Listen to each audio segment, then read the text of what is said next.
Boa noite a todos. Então, nós estamos na nossa terceira live do 34º Congresso Odontológico de Bauru, que carinhosamente é chamado de professora doutora Daniela Gamba Gariba Carreira. Agradeço imensamente em nome de toda a comissão os mais de 300 inscritos nesse evento, pré-COB, e também os nossos patrocinadores, a Morelli, a Manoli, e hoje especialmente, carinhosamente, nós vamos sortear o nosso livro, produzido pela Manoli, sobre cariologia. E hoje nós temos uma novidade, que são os kits da KG, kits de polimento, de acabamento. Nós vamos sortear mais 2 kits também. Então, hoje vocês serão contemplados aí no sorteio com 2 kits Morelli, um livro da Manoli, 2 kits KG para acabamento. Então, dentro da ideia inicial do pré-evento do COB, de fazer interface da ortodontia, em homenagem à nossa querida Dani Garibe, com as diferentes especialidades, o tema de hoje é inter-relação entre ortodontia e cirurgia. O nosso palestrante é o professor José Carlos da Cunha Bastos Júnior. Contando um pouquinho sobre ele, ele possui graduação em odontologia pela Universidade do Sagrado Coração, mestrado em fissura e orientado a professora Dani Garibe pelo Hospital de Reabilitação de Anomalias Crâniofaciais, HRAC da USP, especialização em dor pelo IEL de Bauru, especialização em implantodontia pela Universidade Cruzeiro do Sul, especialização em cirurgia e traumatologia bucomaxilofacial pela Universidade do Sagrado Coração, aperfeiçoamento em cirurgia ortognática e em cirurgia bucal pelo HRAC USP, aperfeiçoamento em implantodontia pelo Instituto Odontológico de Cirurgia e Prótese e aperfeiçoamento em ortodontia preventiva e interceptativa pela Sociedade de Promoção Social do Fissurado Lábio Palatal. E ele atua como cirurgião dentista no Hospital de Reabilitação de Anomalias Crâniofaciais, o HRAC da USP. Então, muito obrigada, professor, pela sua disponibilidade em participar e contribuir para esse evento, né, pré-COB, e por falar dessa interface tão importante que é a cirurgia e ortodontia. E eu desejo a todos um excelente curso. Muito obrigado aí da apresentação, Carol. Obrigado à comissão pelo convite. A professora Daniela, parabéns pela homenagem, né? Que é uma super homenagem ser o nome do um congresso tão tradicional. Eu vou começar a apresentar aqui e vou explicar a minha ideia de hoje para todos os alunos que estão aqui presentes, tá? Muito obrigado a presença de todos.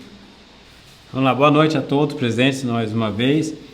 A gente escolheu o tema, né, que fosse relevante ao congresso, e uma coisa que fez muito parte da minha vida foi logo no começo da minha vida profissional, logo após a graduação, a escolha por trabalhar com a cirurgia bucomaxilo, né? Foi uma formação um tanto quanto demorado, mas eu vi que eu precisaria aprender a ortodontia junto com a minha formação. Foi o que eu fiz nos primeiros anos da minha residência, acompanhar a ortodontia para poder aprender isso, buscando chegar onde eu cheguei hoje, de trabalhar com cirurgia ortognática e os pacientes com fissura.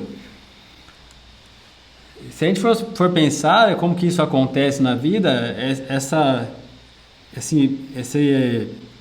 vou falar, não trombar, mas esse encontro da ortodontia com a cirurgia já acontece sem a gente saber, né, durante a graduação, que acho que a partir do terceiro ano a gente começa a ter esses princípios básicos da ortodontia para poder ver mais ou menos uma base de como que vai ser, do que a gente pode fazer com a ortodontia. Ainda na graduação, acho que de forma bem básica, mas já dá para ter uma luz do que é possível realizar com a especialidade. Se a gente for pensar na ortodontia, também é uma formação demorada, no sentido que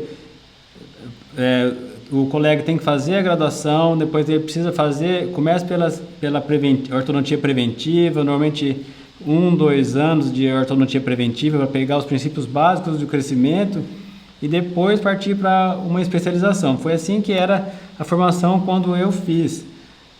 Na minha época, eu já tenho 20 anos de formado completados esse ano, de como que era esse caminho que tinha que percorrer para poder chegar a ser um ortodontista. Na cirurgia a gente começa a ter algum acesso um pouco mais cedo, porque já em anestésio, a partir do segundo ano, a gente já começa a aprender os princípios que vão ser implementados na cirurgia, durante os procedimentos cirúrgicos, né? Mesmo que pensando no primeiro momento em cirurgias ambulatoriais, na graduação, na clínica, durante a graduação, o que normalmente acontece, como todos já sabem, que alguns já estão aqui, já passaram por isso também, sabem que a gente começa com extração dentária simples, aprendendo a fazer anestesia, até chegar a fazer os dentes um pouco mais complexos durante a graduação. Então a gente pode falar que a orto já cruza no mesmo caminho durante a graduação, através da indicação da especialização em ortodontia, para a graduação fazer a extração de pré-molares, de terceiros. Então isso já acontece desde a graduação, principalmente aqui na USP, né, na FOB, que a gente tem a especialização em ortodontia, o mestrado, o doutorado, então é muito frequente esse trabalho em comum. E isso é uma coisa que é muito bom saber trabalhar em conjunto, porque é isso que vai fortalecer a formação, e você saber encaminhar, cobrar, ver o resultado, saber o que precisa ser feito, ao encaminhar um paciente ou avaliar um paciente como um todo, no que ele vai precisar fazer durante o tratamento. Mesmo que você não faça tudo, saber indicar o que é necessário ser realizado já é muito importante, principalmente para o paciente ter confiança no profissional que é você, a partir do momento que ele te é encaminhado. Então eu falo que após a especialização isso não sai mais, né? A ortodontia e a cirurgia vai caminhar junto durante todo esse caminho profissional de um e de outro. E aqui essa imagem que acho que me mostra bem como que é isso daí. Esse é um paciente dos anos 80, claro que não é meu, isso foi cedido pelo Dr. Reinaldo Mazzottini, essa imagem, mas é um preparo do Dr. Reinaldo e do Dr. Dino Capelosa, de um paciente nos anos 80 sendo preparado para cirurgia ortognática. Esse era o aparelho fixo na época, né? Você vê que todos os dentes eram bandados. A cirurgia ortognática ainda demandava um bloqueio intermaxilar, coisa que não acontece mais hoje devido à fixação interna rígida, as placas e os parafusos. O tipo de restauração, a odontologia que era realizada nessa época, falamos de mais de 40 anos atrás. Então, você vê como isso evoluiu e desde quando, a gente pode falar que desde sempre, a ortodontia e cirurgia caminham juntos. Pela ortodontia, os processos encaminhados da ortodontia para a cirurgia, na minha vida profissional, ela vai muito das cirurgias ambulatoriais, que vão envolver todas as extrações dentárias, cirurgias de tecido mole, como freio de lábio, de língua, um aumento de coroa, as cirurgias que a gente pode realizar no consultório. No meu trabalho desenvolvido com paciente com fissura, já vai de realizar após o preparo ortodôntico o enxerto ósseo alveolar, né? A expansão rápida da maxila assistida cirurgicamente, ou até realizado em conjunto com o MARP, através da instalação de mini implantes. A instalação de mini implantes isolados, é muito comum o ortodontista encaminhar para o cirurgião fazer essa instalação, quando o ortodontista não realiza. E a cirurgia ortognática também, o preparo vai desde o começo ser realizado com o ortodontista, o paciente e o cirurgião bucomaxilo. Isso é muito importante, essa conversa, o ortodontista ter um cirurgião de livre acesso para poder planejar, os três pensarem em prol do resultado do paciente. Eu falo os três, o paciente também tem que participar disso, para a gente saber a queixa dele, o que é possível fazer, o que vale a pena a gente tentar e indicar para obter o resultado no final do tratamento, e é isso que vai fazer você ser um profissional de sucesso ou bem-sucedido na sua profissão, na sua especialidade. Cirurgias ambulatoriais, às vezes pode ser alguma coisa mais complexa, como um dente incluso, um cisto relacionado com o terceiro molar. Isso tudo pode ser feito em ambulatório, com anestesia local, com um pouco de habilidade, o desenvolvimento, alguma técnica, você consegue realizar isso no consultório e ajudar o ortodontista que pode ter visto esse problema no paciente ao realizar um pedido de uma documentação. O ortodontista tem que saber o que tem que ser feito, então ele encaminha para o bucomaxilo. O bucomaxilo faz essa extração dentária do dente incluso, retido, e encaminha para o histopatológico para ver o porquê dessa lesão, o que aconteceu e o tratamento que vai ser realizado. Então, isso não consegue se você for querer fazer tudo isso daí. Você tem que saber o que precisa, encaminhar e esperar o resultado e ter confiança quando o ortodontista encaminha para o cirurgião, que o paciente vai ser bem atendido e vai ter um retorno com o problema dele, no caso aí era esse dente incluso que ficou para trás, resolvido. O dia a dia do bucomaxilo acaba sendo o terceiro molar, porque é uma coisa que não tem como a gente fugir, de extração de algum dente mais complexo. Isso acaba que bate um pouco com o clínico geral, mas um outro dente mais difícil, ou pela prática do bucomaxilo do cirurgião, acaba tendo um pouco mais de indicação, porque você tendo prática, fazendo isso todo dia, você fica um profissional especializado.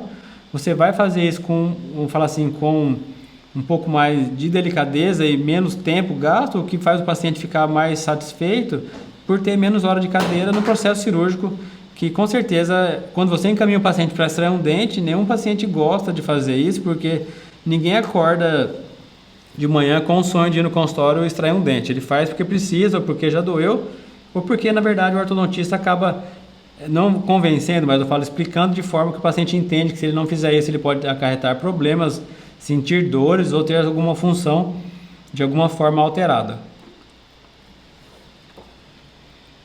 Nesse caso, eu gosto de mostrar, esse caso eu lembrei dele esses dias, que eu até pus isso no story que eu mostrei, foi uma pergunta sobre terceiro molar, de quando a gente faz igual aquele paciente que teve o cisto. Aquele foi um paciente que teve, não vou falar que foi negligenciado, porque o paciente não tem que saber, mas foi um processo que passou do tempo, acabou formando um cisto, mas depois que virou um problema, a gente só pode pensar em como resolvê-lo, não tem como voltar atrás no tempo que passou. Mas quando a gente tem a chance do ortodontista acompanhar o paciente e ver que o segundo molar, se vocês verem essa radiografia da esquerda, todos os segundos molares já irromperam. O paciente tem todos os terceiros molares presentes em formação, com aí podemos falar 1/4 da sua raiz formada, um pouquinho mais da coroa. E você vê que um molar ficou para trás, você já pode pensar na indicação do terceiro molar numa época mais precoce, e enquanto o segundo molar tem o ápice aberto, ele vai ter a chance de romper sem ter que fazer nenhum tratamento, porque se esse dente fica impactado, a gente tem que pensar o quê? Depois de uma forma da ortodontia, através de mecânica, ou de mola, ou apoio mini implante, ou outro tipo de ancoragem, mas para fazer esse dente não ser perdido e voltar à sua função, que é de mastigar até o final da vida. Essa é a função dos molares. Então, se a gente usar o crescimento a nosso favor, às vezes uma simples indicação de um terceiro molar um pouco mais cedo, você salva um segundo molar de um paciente. E quando ele vê que isso dá certo e você só acompanha e o resultado acontece, porque a natureza já faz isso por nós de forma sábia e sozinha, o paciente ganha muito confiança em você. Agora, o paciente não vai querer tirar o terceiro, eu vou esperar porque dói, ou pode ficar um pouco inchado, ou ele vai ter que ficar 2 dias sem comer. Daí o paciente já começa a ver que o orto que indica, o profissional que indica, já indica com esse medo, com esse receio, aí o paciente não vai comprar a ideia de ninguém, mas quando você mostra o resultado, essa confiança no paciente, por mais que você indique um procedimento que é muito mais fácil ele falar para ele, vai tomar um sorvete e volta, do que falar para ele, vai extrair um dente para poder salvar o outro, né? Então, o jeito de passar isso, de indicar o procedimento é que vai fazer com que o paciente tenha confiança em você. E no caso, nessa idade, o paciente tinha 11 na primeira foto e 13 na segunda foto da radiografia. Você tem que falar com os responsáveis, né? Tem que convencer o pai ou a mãe de que isso dá certo e que vai resolver o problema do seu filho. Misturando um pouco com o que eu estou falando de tratamento de buco e o tratamento de pacientes da bucomaxila em tratamento de pacientes com fissura, muitas vezes antes de fazer a expansão, o paciente com fissura apresenta um dente a mais, que no caso foi um dentinho que nasceu no céu da boca, que nasceu no seu palato. Antes de realizar a expansão, foi feito o planejamento pela ortodontia e viu que esse aparelho ia ficar numa área que atrapalharia a confecção do expansor. Então foi indicada a extração para daí no outro retorno fazer a moldagem, a transferência da banda dos primeiros molares e a instalação do expansor, para depois a gente pensar na instalação da contenção fixa e a realização do enxerto ósseo na área da fissura. Então todo o tratamento tem que ser pensado de forma maior para que o paciente sempre tenha o melhor resultado. Então uma extração simples, mas que vai fazer com que a orto consiga, na próxima vinda do paciente ao consultório, poder instalar o expansor. A instalação de mini implantes, aqui um exemplo num modelo impresso em resina, mas só para a gente ver a posição.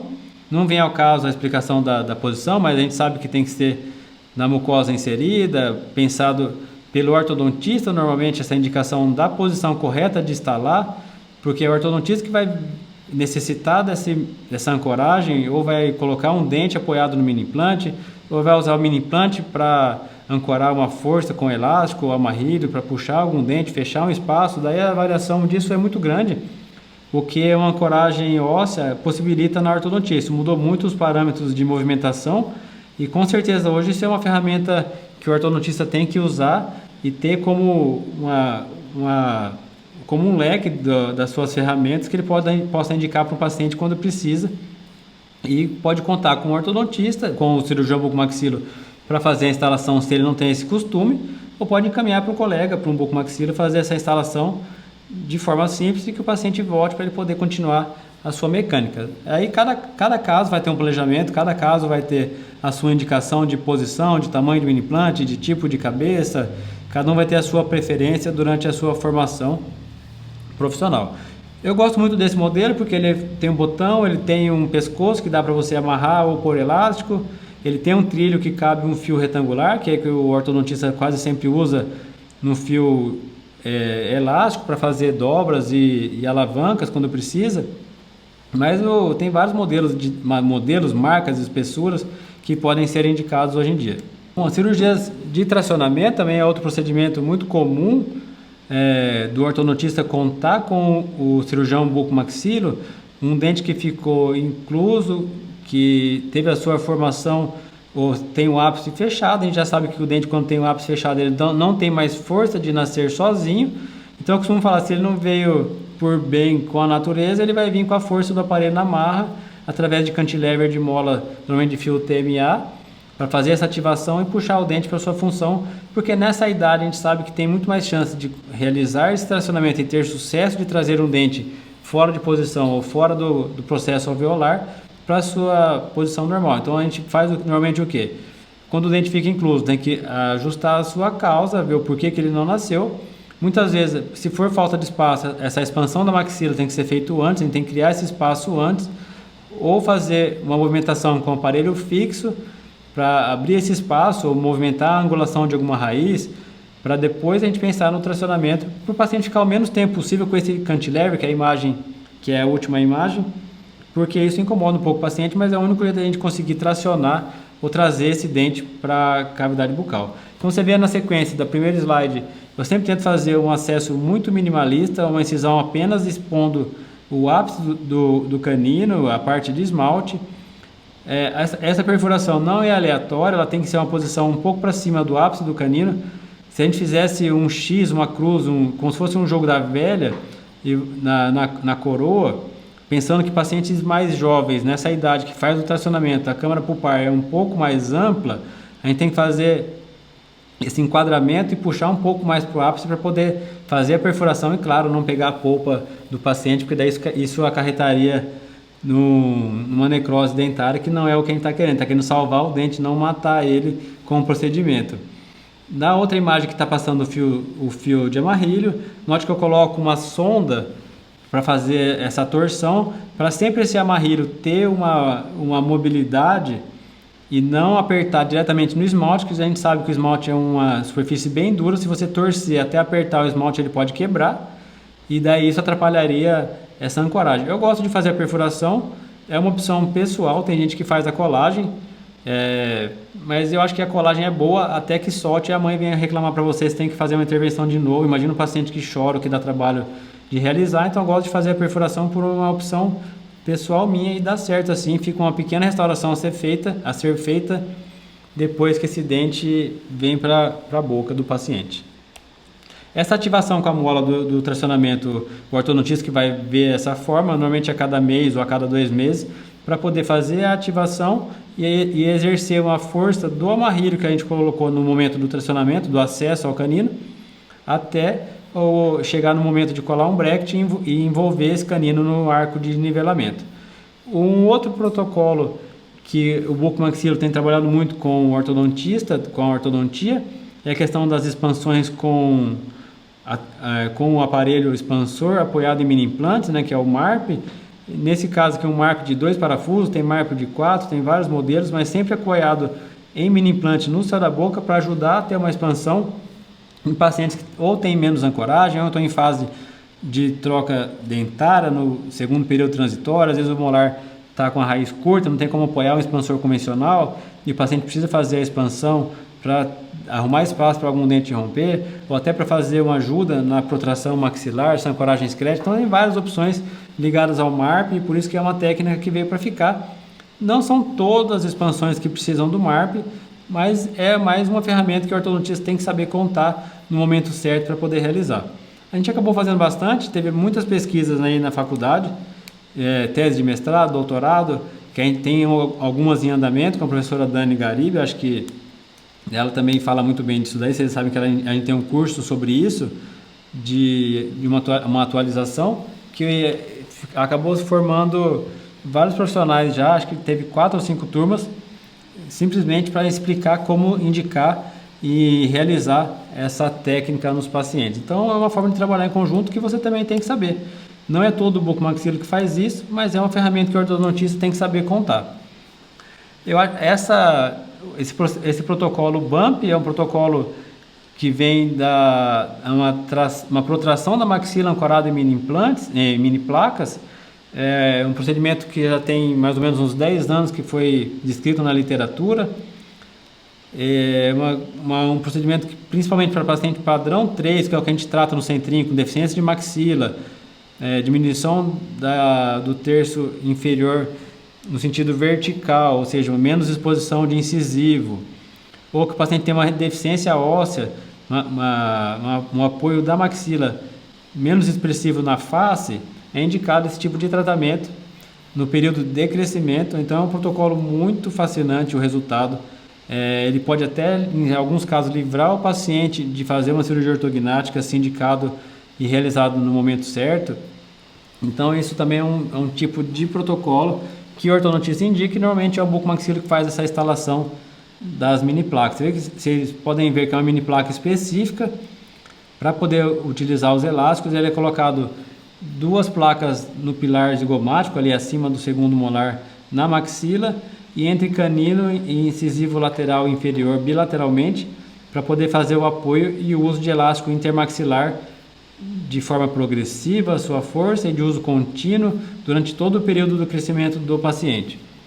E é claro que também precisa de anestesia, isso pode ser realizado no consultório, e o resultado disso é surpreendente quando a gente vê o ganho de maxila, o ganho de tração que o paciente pode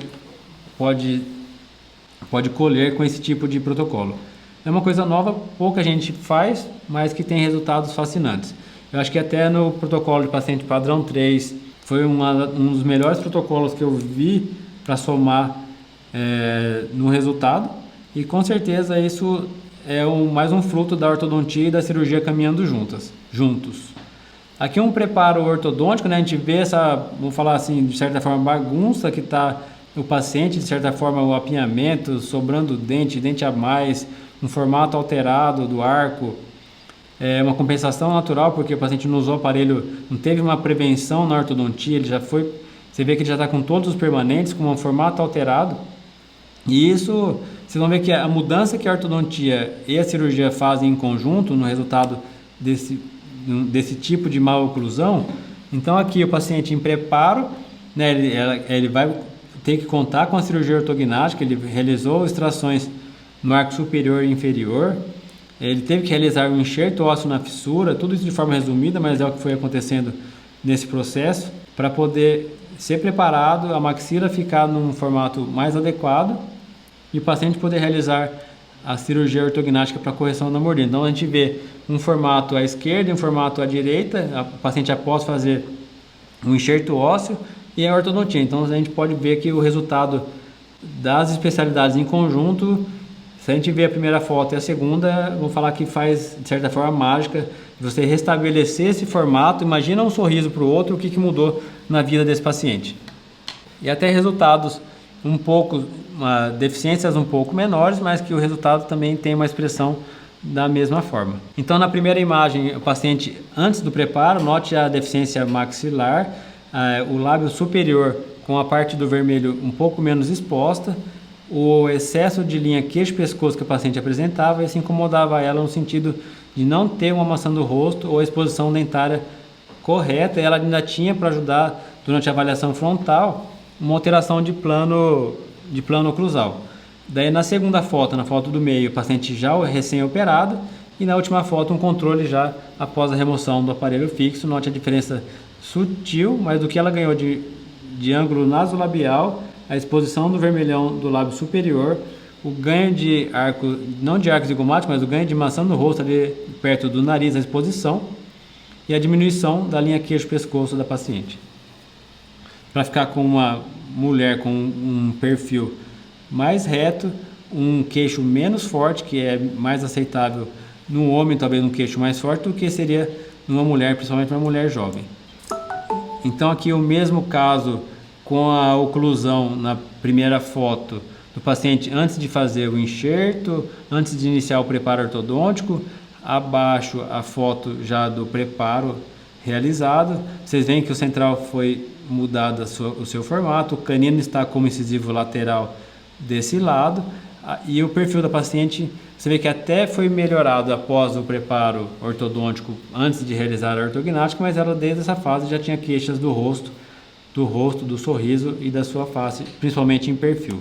Aqui a diferença que faz o enxerto antes e depois do paciente fazer a mecânica ortodôntica. Então você vê que na primeira imagem da esquerda tem uma área escura no meio da imagem da radiografia, que essa é a área da fissura, que o paciente tem o quê? Ele tem uma maxila dividida em dois com um defeito ósseo que limita, você vê que os dentes adjacentes a essa área da fissura, eles nascem inclinados porque eles não têm suporte ósseo. Após realizar o enxerto, esse defeito ósseo é preenchido. Nesse caso é um enxerto retirado do mento, da pontinha do queixo da paciente. Como é uma fissura unilateral, dependendo do tamanho da fissura e o quanto que a gente tem de osso e dependendo da idade, dá para ser removido da parte do mento. É tirado apenas a medular através de uma janelinha na pontinha do queixo, faz essa curetagem, preenche na fissura, aguardamos 60 dias e libera para a ortodontia começar a fazer essa movimentação. Para quê? Para buscar esse alinhamento. Você imagina esses dentes nascendo dessa forma inclinados, que eles não têm uma estética boa no sorriso, porque eles não têm uma visão boa. Quando você vê ele fica inclinado, ele cria uma papila alterada entre um dente e outro, que é apenas após o enxerto e o início da ortodontia corretiva, esse dente vai poder ser ou restabelecido o tamanho com a dentística, feita alguma plastia nele e obter uma forma paralela que fica mais adequado quando você vê e quando o paciente sorri. E além do que, após ter feito o enxerto, esse paciente, além da fissura e do defeito ósseo, acaba muitas vezes tendo uma comunicação da boca com o nariz, por uma comunicação de fístula, uma comunicação da cavidade bucal com o nariz. Então isso causa muita dificuldade, se você for pensar. O paciente tem dificuldade em aspirar canudinho, em encher uma bexiga e muitas vezes passa comida ou líquido da boca para o nariz. Tenho mais um caso completo para mostrar de preparo, um caso de paciente sem fissura agora. E daí eu gosto de mostrar esse caso porque é um caso feito com meu colega de trabalho, o Dr. Guilherme Capelosa, que foi um caso que a gente planejou em conjunto, escutando a queixa do paciente, que é o nosso principal foco quando vai tratar um caso ou planejar, resolver as queixas do paciente. Acho que isso que tem que ser escutado primeiro, porque vocês vão ver a maloclusão. O Guilherme poderia ter tratado esse caso sem contar com a cirurgia e falar assim: ó, Zé, o que eu tratei sem a cirurgia, eu tirei o paciente de ir para você. E o paciente, ao mesmo tempo, esperava um tratamento, um resultado, que sem contar com a cirurgia ortognática ele não conseguiria obter e a ortodontia não conseguiria entregar. Então vamos falar que grande é diferente de grave porque vai depender da queixa do paciente e do resultado que você quer entregar no final. A pior coisa que tem é você, eu acho que pensando como ortodontista, é o paciente terminar com os dentes alinhados, com a mordida certa, mas falar assim: ó, o dente ficou bom, o sorriso, mas o meu perfil era melhor antes. E daí, depois de feito esse tratamento todo, como que você vai corrigir ou criar um trespasse para mexer apenas na maxila, que era o defeito desse paciente? Então, um paciente padrão 3 por deficiência maxilar, a queixa dele era a visão de perfil, de ter pouca maçã no rosto, ter pouca projeção ali na base do nariz, a pobreza de lábio, de vermelhão do lábio superior. Essa alteração, ele tinha um desvio de linha média apenas na maxila e a mandíbula era correta. Eu acho que se a gente olhar de frente, a linha queixo-pescoço dele, se você isolar a maxila da mandíbula, a mandíbula é ok para o tamanho, ela não vai muito perto do nariz. Se a gente for pensar no perfil, Não é legal a ponta do mento passar a ponta do nariz, isso fica excessivo no rosto, fica uma mandíbula muito forte. Então a mandíbula dele vista de forma isolada, tanto de perfil quanto de norma frontal, ela é muito bem aceitável e essa não era a queixa do paciente. Então a gente já tem que pensar que a queixa dele, o problema para ele, estava na maxila.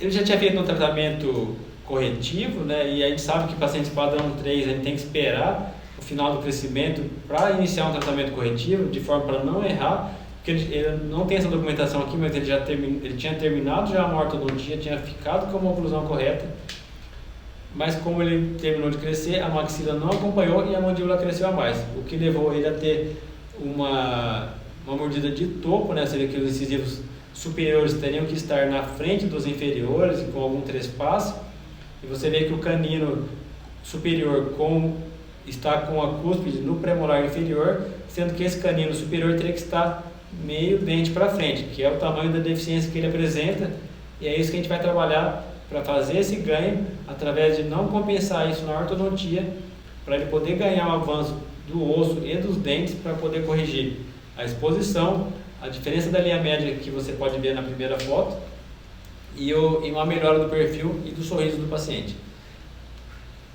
Já no começo do preparo, você vê que ele já tinha feito um tratamento ortodôntico, porque ele já chegou assim com a documentação e tendo uma contenção já instalada. Se o paciente vai fazer a cirurgia ortognática, a gente logo no começo já planeja de indicar a extração do terceiro molar, porque esse caso a gente planejou de fazer apenas a maxila. Se fosse um caso que fosse contar com osteotomia de mandíbula, esse terceiro molar fica bem na região que a gente faz a fixação. Então, é caso cirúrgico, indica a extração do terceiro molar. Ou se vai fazer ortodontia, terminou a ortodontia, você vê que não vai ter espaço, já faz o encaminhamento para o paciente tirar. Quando é a melhor época de tirar o terceiro molar? Se você for pensar que nesse caso ele já chegou assim com o dente todo formado, a melhor época é agora. Se eu fosse acompanhar o paciente, eu prefiro tirar com 1/4, 2/4 da raiz do terceiro molar formada. É um espaço menor para o corpo formar de osso do que um molar inteiro. A gente não sabe nunca a anatomia da raiz do terceiro molar, então não sei como que ela vai se formar. Ela pode ficar uma raiz divergente e me complicar no sentido de eu ter que fazer uma osteotomia, dividir o dente, isso ficar um pouco mais difícil para o paciente. O dente sempre sai, mas isso pode sair de forma mais fácil ou mais difícil para o paciente. Então, sempre pensar que é melhor você explicar para o paciente que é melhor tirar agora, que vai dar menos trabalho, porque ele vai ter que tirar de qualquer forma. E nunca tirar com dor, porque a dor a gente sabe que quando está inflamado e o terceiro molar está incomodando, essa anestesia nessa área fica mais difícil, o paciente fica mais agoniado para fazer a extração. Muitas vezes eu não consigo fazer no dia porque está drenando pus, está com limitação de abertura bucal, várias coisas que o terceiro molar pode causar se não for extraído na época correta. Então, voltando ao caso, essa radiografia do caso que a gente está discutindo aqui, foi indicada a extração dos terceiros molares, vendo na teleradiografia apenas no sentido de documentação, porque a queixa do paciente era na face, quando ele via a foto, no sentido lateral. Mas daí vem essa pergunta sempre, né, que todo mundo faz, que os pacientes não querem operar, né, como se eu fosse o ruim da história, mas eu acho que o paciente, se ele não quer operar, ele tem que poder escutar a conversa do bucomaxilo que trabalha com vocês, ou do cirurgião, para ele ver o que ele pode ganhar, saber dessa queixa dele, principalmente vendo a foto e a queixa que o paciente apresenta. Isso é muito importante. Não o ortodontista, uma oclusão é pequena, eu vou corrigir com o aparelho. E no que eu falei no começo da aula, se o paciente tem uma queixa, a queixa dele deve ser escutada. Então é lógico, se eu falar para o paciente agora, nesse momento, você vai tomar sorvete todo dia e a sua mordida vai corrigir, ou você tem que fazer uma cirurgia ortognática, ficar internado, mudar a sua dieta por alguns dias, é lógico que o paciente vai querer tomar um sorvete todo dia. Mas se ele quer um resultado que a ortodontia não pode corrigir, você tem que falar assim, o que você quer, eu tenho que contar com uma cirurgia ortognática. Acho que isso é o correto, é o paciente saber o diagnóstico dele, a limitação que a ortodontia pode apresentar, isso é normal, porque é uma limitação que, contando com o apoio de outra equipe, um tratamento multidisciplinar, você consegue alcançar o objetivo, o paciente fica contente após ver esse resultado e você ganha confiança de poder deixar isso aberto. Agora o paciente pode falar, eu não quero operar, eu aceito minha oclusão do jeito que ficar, sem me importar com a face. Então, isso sendo conversado antes, ele tendo a opção, eu acho que isso é justo para todo mundo. Então aqui logo no preparo, né, o paciente escolheu montar esse bracket estético, na verdade é o ortodontista que decide isso com o paciente.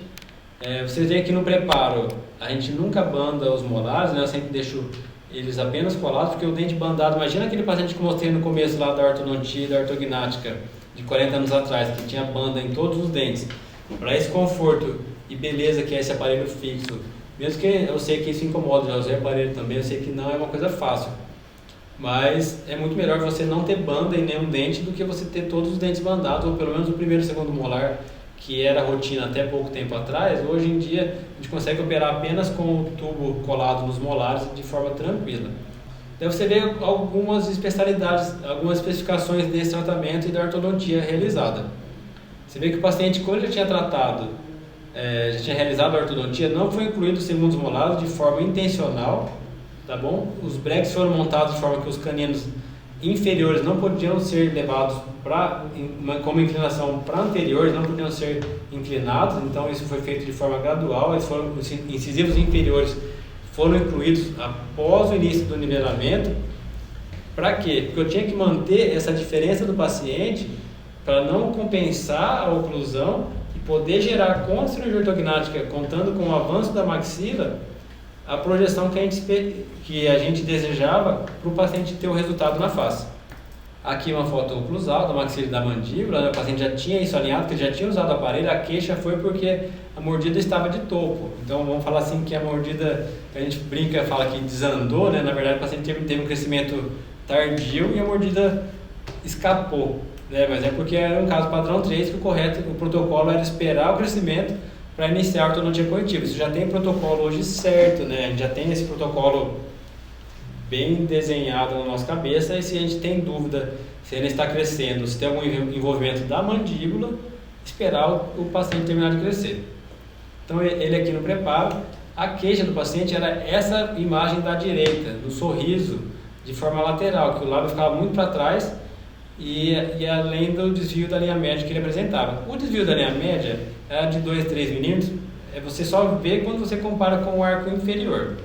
Era uma queixa do paciente, mas não é uma coisa que faria ortognática por causa desse desvio de 2 milímetros, não é essa a questão. A questão do paciente era a deficiência maxilar, a diferença do sorriso de mostrar pouco dente, que envelhece ele hoje, mesmo sendo novo. E se a gente fosse pensar isso daqui uns 20 anos, ele está muito mais envelhecido, porque a gente sabe que a pele vai perdendo a sua tonicidade, a pele perde um pouco da exposição, faz a gente expor menos dente com o passar do tempo. A gente fala que a cada 10 anos a gente mostra 1 milímetro a menos de dente na relação do sorriso forçado no incisivo superior. Como o paciente ficou preparado, você vê que já está com um fio retangular e com os ganchos. Quando chega nessa fase que o ortodontista encaminha assim, é porque ele já sabe a data que ele vai operar. Então, quando é o Guilherme que prepara, ele já sabe, já coloca os ganchos do jeito que a gente usa. Se o paciente não vem com o gancho, a gente pode até colocar na hora da cirurgia sem problema nenhum. Você vê que o paciente está ainda com o aparelho estético, eu acho que não tem problema nenhum para poder fazer a cirurgia ortognática, e você vê que no final do alinhamento ele ainda continua com apenas os primeiros molares bandados. Eu falo isso porque vocês podem reparar em outros casos, vocês vão ver que muitos vão incluir o segundo molar às vezes sem necessidade. Nesse caso não era necessário. Não sei se eu não falei isso até agora, mas o paciente tem uma diferença de tamanho e de forma dos caninos e dos incisivos laterais, tá bom? Que já era uma coisa pensada. Vocês vão ver no final por que eu estou falando isso. E depois eu gostaria que quem está assistindo, que anotar suas dúvidas, a gente vai ter um tempo para poder bater um papo sobre isso. E eu respondo com o maior prazer as dúvidas que vocês tiverem hoje aqui. Então você vê que o paciente já está alinhado com o fio retangular. O fio retangular é o último fio do nivelamento, ou ele é colocado quando o paciente está na fase de fazer a cirurgia. Por que ele é o último fio? O slot, a canaleta que o fio passa no bracket, ele tem quase o tamanho justo desse fio retangular. Então você vê que no fio redondo, que era aquele fiozinho branco estético que estava instalado, ele não tem dobra no fio, ele passa direto. Mas aí, como esse paciente chegou no momento que a oclusão vista através dos modelos se encaixava, já dava para marcar a cirurgia, e a mecânica que faltasse o paciente poderia realizar após a cirurgia ortognática, a gente optou em operar nesse momento. É lógico que isso vai de férias do paciente, de quando a mãe e o pai podem acompanhar, de quando tem data no hospital, então tudo isso é combinado entre toda a nossa equipe. Nessa fase que o paciente está preparado, já decide fazer a cirurgia, normalmente ele já entra em contato com a nutricionista para aprender como que vai ser a dieta dele, ou pré-operatória para ele ganhar peso, ou para ele estar na melhor forma física possível, e como ele vai fazer a sua alimentação após a realização da cirurgia ortognática. Normalmente, vamos falar, se vocês me perguntarem como regra, o paciente após a ortognática fica 20 dias com dieta líquida, 20 com dieta pastosa, a gente faz uma radiografia para acompanhar essa formação óssea, essa cicatrização óssea, e depois libera ele para ele voltar a mastigar aos poucos e para o ortodontista poder finalizar a oclusão, no sentido de fazer uma intercuspidação, uma engrenagem melhor dos dentes. Normalmente eles podem manter o fio, podem dar um passo para trás e voltar um fio mais leve, fazer dobras, usar elástico, daí vai do que for necessário para cada tipo de maloclusão ou de como ficar no pós-operatório. Quando eu preparo e vejo esses modelos na minha mão na véspera da cirurgia ortognática, ou quando eu vou planejar na véspera não, porque da véspera não dá para mudar muito, eu tenho que ver um pouquinho antes, eu já vejo e tento deixar a maior intercuspidação possível. Por quê? A estabilidade da cirurgia ortognática e a formação óssea, o local que vai ser instalado as mini placas, eu já tenho que deixar a maior estabilidade possível após a cirurgia, porque eu não posso falar assim, depois isso o orto corrige. O orto até faz milagre na movimentação, mas quanto mais engrenado ficar, mais rápido o paciente tira o aparelho após realizar a cirurgia ortognática. Por via de regra, após a cirurgia, o paciente fica de 5 a 6 meses com o aparelho fixo instalado, no sentido de evitar uma recidiva, e após remover o aparelho fixo, o ortodontista vai indicar, igual o paciente estava no começo, uma contenção embaixo 3x3, segurando de canino a canino, ou uma placa clear, que é aquelas feitas de acetato sobre o modelo de gesso, daí vai de cada caso, ou a placa de Hawley, que o ortodontista for indicar. Normalmente a gente deixa 3x3 e uma placa clear no arco superior. Então aqui uma vista lateral da oclusão, como o paciente terminou, ele terminou quase da mesma forma que estava no início, no sentido de relação antero-posterior. Isso foi proposital para poder, lembra que eu falei, ganhar um avanço realizando a cirurgia apenas de avanço de maxila. Vou falar que é muito mais fácil, a gente consegue contar com a cirurgia em um osso só do que fazer uma cirurgia bimaxilar em termos de estabilidade, não que não seja possível você fazer a cirurgia em cima e embaixo. Mas você pensando antes, vendo o que é possível fazer e planejando e executando, às vezes você pode livrar o paciente de fazer uma cirurgia bimaxilar e o resultado para ele sempre é mais tranquilo. Aqui uma simulação em norma frontal. Essa simulação é feita através de uma tomada de uma tomografia face total, né, o maior FOV possível, envolvendo todo o crânio, o que o aparelho conseguir pegar. É inserida uma fusão do escaneamento intraoral na tomografia para a gente poder fazer o que? Um registro da oclusão final, essa simulação do antes e depois, de forma tanto para o paciente ver, apesar do resultado ser com você vê só a parte óssea, tem a parte do tecido mole também que dá para ter uma prévia, mas o que mais ajuda é no sentido de eu saber o quanto que vai ter de avanço, a altura que vai ser feita a osteotomia, se ele tem um desvio de septo, qual que é a profundidade da maxila, onde que vai ser a liberação da lâmina pitérica maxilar, que tem que ser realizada na osteotomia de maxila, ou quando vai mexer na mandíbula, nesse caso não foi, mas eu consigo ver a altura que está passando o nervo, onde é a entrada do nervo, qual que é a espessura da mandíbula, onde que eu tenho que dividir, quanto eu tenho que deixar para cada lado. Então tudo isso, todas essas informações eu já consigo ir para a cirurgia sabendo o que vou encontrar. Então facilita muito para o cirurgião eu poder ver isso antes e executar na hora. E além do que, vocês sabem que para fazer a cirurgia ortognática eu preciso de guia da oclusão. Então eu tenho que ter esse escaneamento junto com a tomografia, para nessa situação da oclusão final eu gero uma nova mordida, uma nova oclusão. Nessa nova oclusão eu faço um guia, que é uma plaquinha que vai morder a parte de cima com a parte de baixo, e vai me dar a oclusão final após a cirurgia ortognática. Aqui uma vista anterior superior.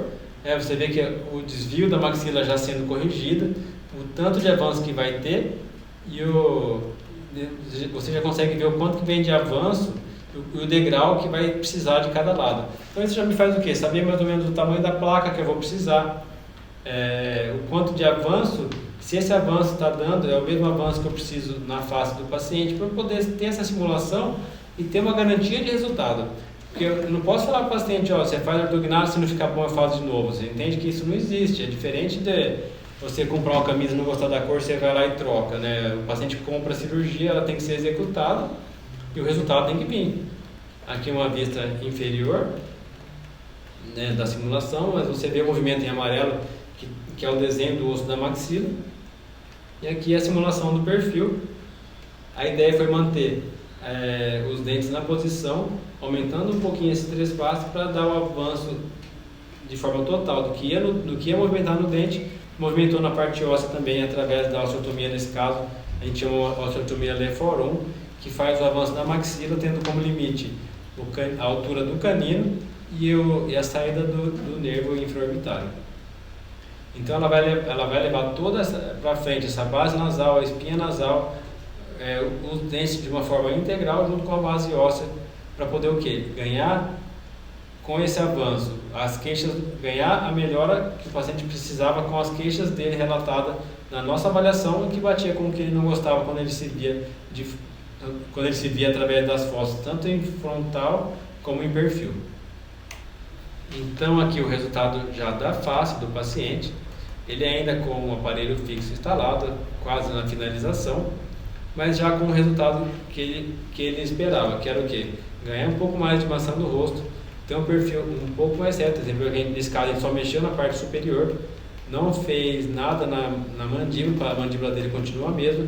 O que aconteceu? Ele teve um avanço da maxila, correção da linha média, abaixou um pouco a região anterior para ele mostrar um pouco mais de dente no sorriso forçado, e deixar isso de forma alterada, não, de forma correta, quando você avalia o lado direito com o lado esquerdo.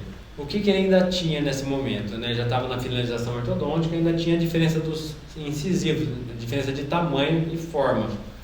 Então aqui na foto da esquerda, o que ele não gostava, da mordida de topo, da posição do lábio no sorriso, e na foto da direita, isso já de certa forma corrigida, ainda no pós-operatório curto, mas já com o paciente com outro olhar quando ele se via no espelho. Isso não tem peso o paciente falar que gostou, você vê a autoestima dele na conversa melhor, os familiares aceitarem esse resultado de forma muito positiva e falar que tudo isso valeu a pena, que era o que ele esperava desde sempre, e que foi feito de forma contra a vontade de todo mundo, mas com tratamento indicado em hora errada, que de certa forma corrigiu, mas foi momentâneo, e depois necessidade de fazer uma nova intervenção, um novo uso de aparelho fixo, mas contando com a cirurgia ortognática. Então isso poderia ter sido feito de que forma? O paciente esperado um pouco mais, terminou de crescer, ter usado o aparelho de forma corretiva fixo uma vez só e feito a cirurgia ortognática para corrigir essa maloclusão e as queixas da face que ele apresentava. Ele ainda estava prestes a tirar o aparelho, né, com tudo já alinhado. Você vê que tem ainda os espaços no incisivo lateral que ele achava pequeno, e na verdade estavam mesmo, né?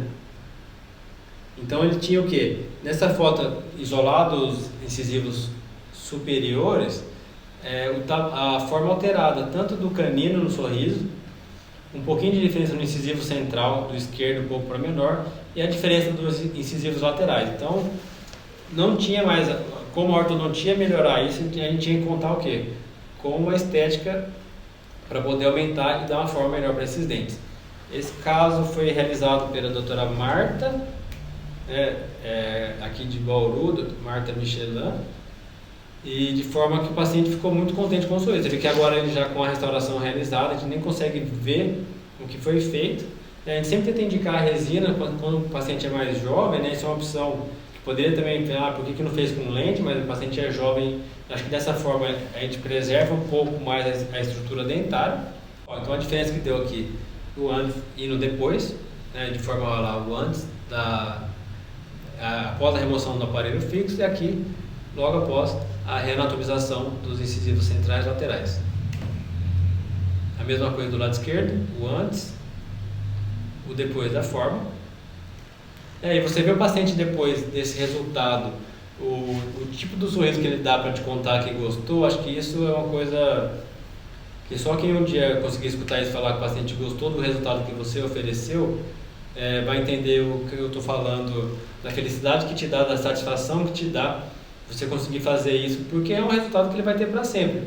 É claro, ele pagou o preço de tratar, de usar aparelho, passar por uma cirurgia, mas ele buscou um resultado que era possível de ser entregue. A gente não vendeu para ele um tratamento, vender que fala tratamento, sem oferecer um tratamento que não tinha como isso acontecer. O ruim é você fazer uma coisa igual ele usou o aparelho 2 vezes. Isso é incorreto para todo mundo. Ou o paciente que chega que usou o aparelho por muito tempo, na hora que você vai ver, estava tentando compensar e o paciente precisava de uma cirurgia ortognática. Então, essas condutas, quando é executada de forma correta e você tem protocolo para indicar, que faz a diferença de você ser um profissional que outras pessoas vão falar para você. Então, para quem está na graduação, acho que essa busca por ser uma referência, não importa se você só faz o incisivo lateral, você tem que ser reconhecido que quando o incisivo lateral precisar, vai contar com tal pessoa e ele que vai dar o resultado. Que seja em conjunto, que cada um faça um dente, mas que isso seja uma forma de você entregar um melhor resultado. Aqui a foto do antes e depois. Pode ser que o paciente terminasse com aquela diferença de lateral e de incisivo e achasse que está ok? Poderia de toda forma. Mas você vê que o de baixo com certeza é melhor. O formato, o sorriso, o equilíbrio do sorriso desse paciente fica muito mais agradável na foto depois da reanatomização. Então aqui o paciente já com tudo terminado. Então note que ele está sem o aparelho fixo, a oclusão no lugar, cirurgia ortognática já realizada após o preparo ortodôntico, a reanatomização dos incisivos, e agora ele vai usar uma contenção por um bom tempo, para a gente não ter essa recidiva, ele não ter que usar o aparelho fixo novamente, e agora é só acompanhar e conversar com o paciente de vez em quando ele estiver aqui. A gente tenta fazer controle pelo menos após 5 anos, de certa forma no mínimo anual. Da minha parte, o ortodontista um pouco mais frequente, até esse paciente ter uma estabilidade, mas ele acaba sendo o paciente que vai vir com a gente, passar para a gente acompanhar isso o maior tempo possível. Para quê? Para quando acontecer alguma diferença de envelhecimento, algum ampliamento, alguma coisa que acontecer, a resina manchou, precisa trocar, qualquer coisa que ele precise, ele não pode ficar sem a contenção, porque ele vai ter que usar, de certa forma, sempre que usar o aparelho ortodôntico, ele vai ter que fazer essa contenção. Então, o acompanhamento ele vai ter que contar e nos visitar de vez em quando. Aqui é a oclusão terminada, o caso já finalizado. Então, note como ele chegou, lembra? Ele estava com a mordida de topo, desvio da linha média, a queixa do sorriso, a diferença do tamanho dos incisivos laterais. Então, tudo isso foi realizado através de um bom planejamento, contando com a ortodontia, que foi o Dr. Guilherme Capelosa nesse caso, a cirurgia ortognática por mim e a reanatomização pela doutora Marta. Então, trabalho em conjunto, cada um deu o seu melhor. Para quê? Para chegar nesse momento e o paciente colher o resultado da melhor forma possível. Então, pela maloclusão, o que eu quis mostrar? Que pela maloclusão esse não era um problema grave, ou melhor, não era um problema grande, mas de certa forma era grave para esse paciente pela sua queixa de exigência estética. Aqui a diferença do preparo, da finalização após a cirurgia, após a cirurgia ortognática e a finalização, o antes e depois do frontal, o antes e depois em norma lateral. Seria um tratamento que foi de apenas 2 anos, com esse monte de procedimento, A gente for pensar, foi ortodontia, cirurgia ortognática, reanatomização, extração dos terceiros, teve bastante trabalho para chegar nesse resultado. Mas com certeza, acho que a maioria prefere o rosto da direita e esse sorriso da direita que o paciente apresenta hoje. Tá bom? Fica aqui o meu muito obrigado a todo mundo que ficou até agora. Deixa aqui meus contatos, tanto em rede social, de consultório, e vamos bater um papo ainda para quem tiver alguma dúvida. Muito obrigado a todos que estiveram até aqui. Boa noite a todos. Muito obrigado, professor José Carlos, pela excelente aula. Foi super didática, com casos clínicos cheios de detalhe. Com certeza inspirou o pessoal que estava assistindo a gente aí. Nós tivemos 2 perguntas. Uma foi do Lucas Camargo. Ele perguntou, no caso de pacientes adultos que tenham um palato pequeno, o expansor é eficaz ou seria necessário no cirúrgico? Não, se for em fase de crescimento, o que vai acontecer é a indicação de um aparelho diferente. Por exemplo, a gente sabe que um RAS tem mais volume, precisa de mais espaço para ser instalado do que um Hirax.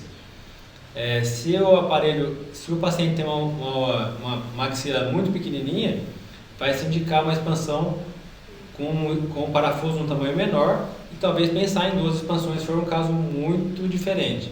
Mas normalmente a gente consegue fazer um Hirax para poder fazer sem contar com a cirurgia, se for em fase de crescimento no paciente jovem com uma axila muito pequena. Show. Uma outra pergunta que a gente teve, a última, foi do Gerson Foratori. Ele parabenizou a palestra, falou que foi muito boa, e perguntou naqueles casos que são borderline entre o tratamento compensatório e cirúrgico, quais são os principais fatores a considerar e como seria com relação à estabilidade de ambos os tratamentos. Acho que esse caso era um caso que tinha essa solução, né, de fazer o tratamento compensatório somente com a ortodontia, mas você teria que não ter a prioridade de entregar um rosto, um sorriso, um perfil melhor para o paciente. A estabilidade você vai ter que sempre levar em conta no que? Agora que ele fez esse tratamento, já terminado de crescer, a mandíbula já em posição correta, essa estabilidade é mais a avaliação do controle de apinhamento, do que a mandíbula dele não tem chance mais de desenvolver um crescimento tardio nessa idade. Então, e se você fizesse apenas um tratamento compensatório, tem que pensar que o movimento do dente seria maior, essa contenção dentária, quando você força o dente a estar na posição que não é a que ele estava, a contenção tem que ser por muito mais tempo. Eu acho que essa é a diferença a ser avaliada. Contando com a cirurgia ou não, ele vai ter que usar a contenção devido ao tratamento ortodôntico. Perfeito. Nós tivemos essas 2 perguntas, professor. Eu vou fazer o sorteio agora, depois a professora Dani Garibe vai entrar para falar com o senhor. Vou pedir só para o senhor parar de apresentar, para eu apresentar minha tela aqui. Fazendo um favor? Claro. Eu vou ganhar alguma coisa também? Uai, talvez, quem sabe. Tá brincando, vamos lá. Vou fechar o microfone aqui, você me chama, por favor. Beleza, muito obrigado. Então agora a gente vai realizar o sorteio do dia de hoje. A entrada foi Giovana Felipe Ara. Parabéns, Giovana.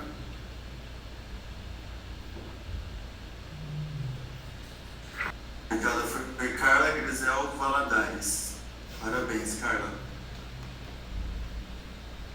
E agora, por fim, nós vamos sortear o livro Cardiologia da Base à Clínica. Agora então eu gostaria de passar a palavra à professora Daniela Garibe, em nome do nosso 34º COB. Boa noite a todos. Gostaria de cumprimentar o Dr. José pela brilhante palestra. Eu acho que ele mostrou um panorama do transcorrer do tempo, né, do passado até a modernidade. Você tem uma ideia muito generosa do trabalho do cirurgião, um pouco mais facial. O José sempre foi uma referência para nós, que trabalhamos sempre pela habilidade que ele tem, não só para operar, mas também para tratar, né, os seus pares, os pacientes também. Então, fico muito feliz com a sua participação nessa noite, aos todos os presentes agradecendo, né, a presença aqui conosco e convidando a todos para a nossa última palestra desse ciclo, que acontecerá na terça-feira que vem, nesse mesmo horário. Um abraço a todos. Muito obrigada. Boa noite a todos. Meu nome é Flávia, eu sou presidente acadêmica do 34º COB. Eu gostaria de agradecer imensamente a presença do professor José Carlos Bastos pela excelente palestra que ele trouxe hoje para a gente e de todos vocês, nesse terceiro dia do nosso pré-evento especializado em odontológica e interface com a ortodontia. Em nome da comissão, eu agradeço também a professora Ana Carolina Magalhães e a professora Daniela Garibe por estarem conosco hoje, iniciando esse pré-evento. E aproveitando, gostaria de convidá-los para a nossa quarta e última palestra, que será dia 9 de fevereiro, na próxima terça-feira, do professor Marcos Vinícius Reissol, com o tema Interiorização, Endodontia e Ortodontia, o que o clínico precisa conhecer. Aguardamos todos vocês. Obrigada e uma ótima semana.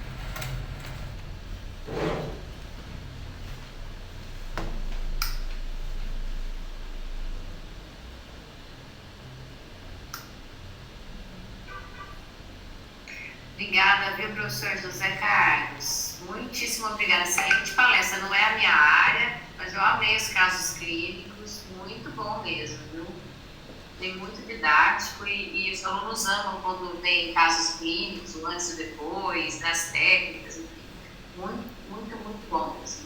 Eu tentei montar a aula assim para ter caso clínico, ter um pouco de explicação, fazer com que todos virem bucomaxilo no mundo aí, né? Para ter mais colega para trabalhar junto. Quem sabe eu consigo puxar todo mundo agora para a minha parte, né?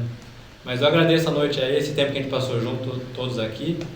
Muito obrigado o convite. Acho que tem, não sei nem para quem só agradecer, acho que para todos vocês que estão organizando isso, contem sempre comigo. Muito obrigado mesmo a todos, viu?